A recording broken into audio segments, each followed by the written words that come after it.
اعوذ باللہ من الشیطان الرجیم بسم اللہ الرحمن الرحیم هل اتاك حدیث الغاشیہ وجوہ یومئذ خاشعة عاملة ناصبة تصلى نارا حامية تسقى من عين آنية ليس لهم طعام إلا من ضريع لا يسمن ولا يغني من جوع وجوه يومئذ ناعمة لسعيها راضية في جنة عالية لا تسمع فيها لاغية فيها عين جارية فيها سرر مرفوعة وأكواب موضوعة ونمارق مصفوفة وزرابي مبثوثة أفلا ينظرون إلى الإبل كيف خلقت وإلى السماء كيف رفعت وإلى الجبال كيف نصبت وإلى الأرض كيف سطحت فذكر إنما أنت مذكر لست عليهم بمسيطر إلا من تولى وكفر فيعذبه الله العذاب الأكبر إن إلينا إيابهم ثم إن علينا حسابهم. سورۃ الغاشیہ. سورہ غاشیہ مکہ میں نازل ہوئی اور اس کی 26 آیتیں. شروع اللہ کے نام سے جو بے حد مہربان نہایت رحم والا ہے. کچھ پہنچی تجھ کو بات اس چھپا لینے والی کی، کچھ پہنچی تجھ کو بات اس چھپا لینے والی کی، کتنے منہ اس دن ذلیل ہونے والے ہیں، محنت کرنے والے تھکے ہوئے، کریں گے دہکتی ہوئی آگ میں.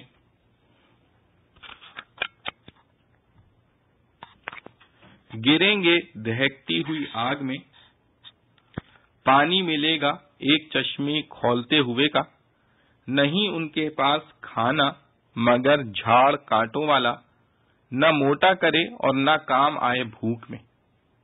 کتنے منہ اس دن تر و تازہ ہیں، اپنی کمائی سے راضی، اونچے باغ میں، نہیں سنتے اس میں بکواس. اس میں ایک چشمہ ہے بہتا، اس میں تخت ہیں اونچے بچھے ہوئے، اور آنجورے سامنے چنے ہوئے، اور غالیچے برابر بچھے ہوئے، اور مخمل کے نہالچے جگہ جگہ پھیلے ہوئے. بھلا کیا نظر نہیں کرتے اونٹوں پر کہ کیسے بنائے ہیں، اور آسمان پر کہ کیسا اس کو بلند کیا ہے، اور پہاڑوں پر کہ کیسے کھڑے کر دیے ہیں، اور زمین پر کہ کیسی صاف بچھائی ہے. سو تو سمجھائے جا، تیرا کام تو یہی سمجھانا ہے. تو نہیں ان پر داروغہ مگر جس نے منہ موڑا اور منکر ہو گیا. تو عذاب کرے گا اس پر اللہ وہ بڑا عذاب. بے شک ہمارے پاس ہے ان کو پھر آنا، پھر بے شک ہمارے ذمہ ہے ان سے حساب لینا. خلاصہ تفسیر، آپ کو اس محیط عام واقعے کی کچھ خبر پہنچی ہے. مراد اس واقعے سے قیامت ہے کہ تمام عالم کو اس کا اثر محیط ہوگا، اور مقصود اس استفہام سے تشویق ہے جس سے کلام کے سننے کا اہتمام پیدا ہو.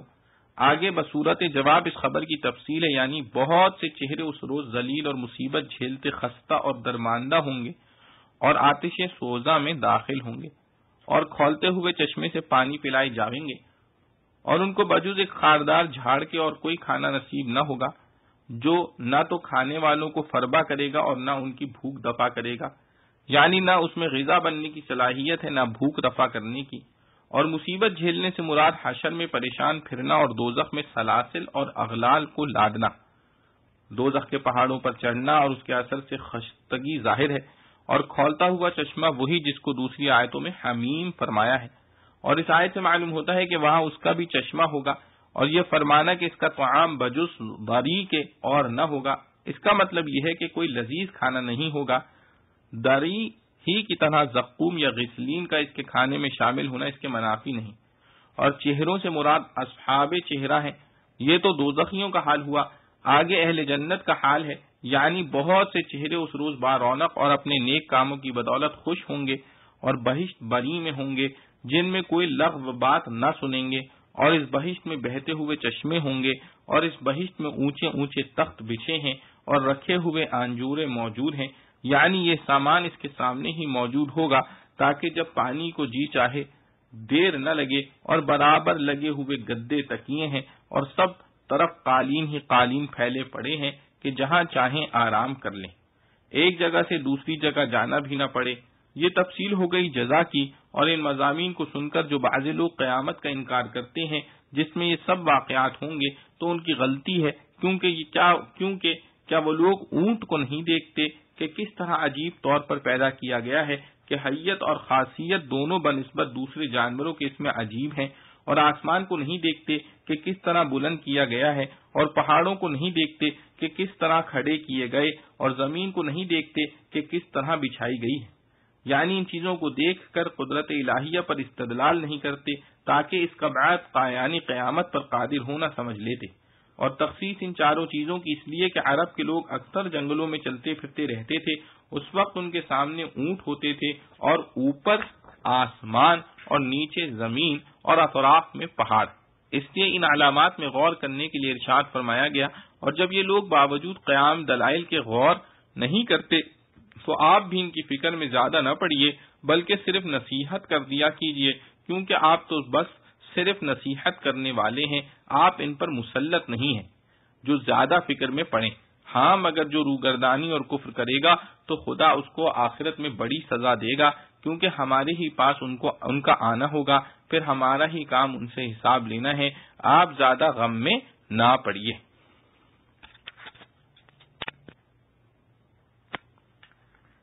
معارف و مسائل۔ وجوہ یومئذ خاشعہ عاملۃ ناصبہ۔ قیامت میں دو فریق مومن و کافر الگ الگ ہو جائیں گے، ان کے چہرے الگ الگ پہچانے جائیں گے۔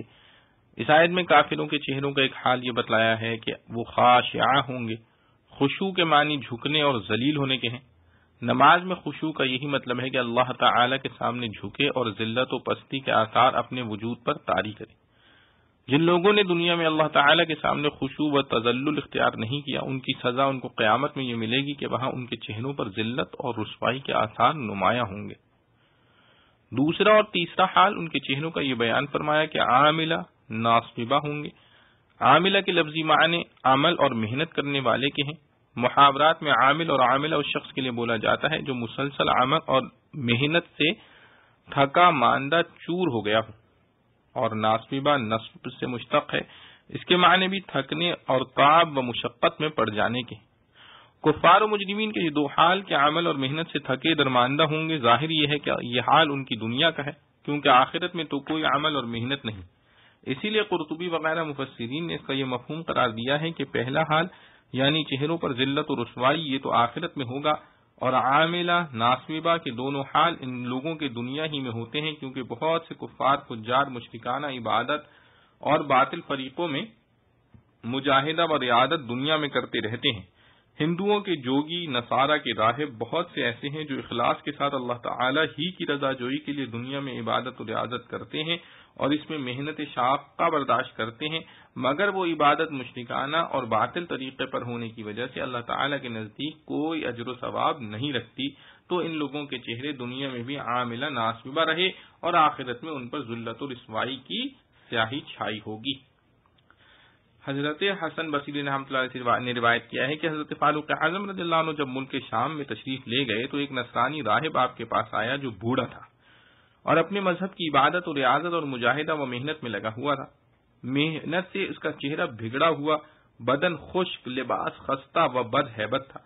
جب فاروق اعظم رضی اللہ عنہ نے اس کو دیکھا تو آپ رو پڑے۔ لوگوں نے رونے کا سبب پوچھا تو فاروق اعظم رضی اللہ عنہ نے فرمایا کہ مجھے اس بوڑھے کے حال پر رحم آیا کہ اس بیچارے نے ایک مقصد کے لیے بڑی محنت و جائفشانی کی، مگر وہ اس مقصد یعنی رضائے الہی کو نہیں پا سکا۔ اس پر حضرت عمر رضی اللہ عنہ نے یہ آیت تلاوت فرمائی، وجوہ یومئذ خاشعۃ عاملۃ ناصبہ نارا حامیہ حامیہ کے لفظی معنی گرم کے ہیں، اور آگ کا گرم ہونا اس کا طبعی حال ہے۔ پھر اس کی صفت خاصہ بیان کرنا یہ بتلانے کے لیے ہے کہ اس آگ کی گرمی دنیا کی آگ کی طرح کسی وقت کم یا ختم ہونے والی نہیں، بلکہ یہ حامیہ دائمن ہے۔ لَيْسَ لَهُمْ طَعَامٌ إِلَّا مِنْ ضَرِيعٍ، یعنی اہل جہنم کو کھانے کے لیے ضریع کے سوا کچھ نہ ملے گا۔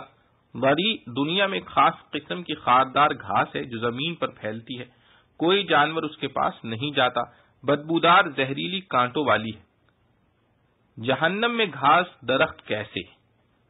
یہاں یہ شبہ نہ کیا جائے کہ گھاس درخت تو آگ سے جل جانے والی چیزیں ہیں، جہنم میں کیسے رہیں گی؟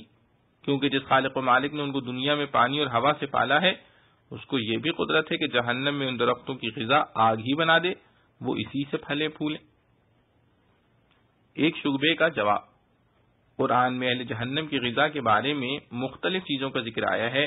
یہاں ضریع ان کی غذا بتلائی ہے، دوسری جگہ زقوم اور تیسری جگہ غسلین۔ تو اس آیت میں جو حصر کے ساتھ بیان کیا گیا ہے کہ اہل جہنم کو کوئی غذا بجز ضریع کے نہ دی جائے گی، یہ حصر بمقابلہ اس غذا کے ہے جو کھانے کے لائق خوشگوار جز بدن بننے والی ہو، اور ضریع بطور مثال کے لایا گیا ہے۔ مطلب یہ ہے کہ اہل جہنم کو کوئی کھانے کے لائق غذا نہیں ملے گی، بلکہ ضریع جیسی تکلیف دہ مضر چیزیں دی جائیں گی۔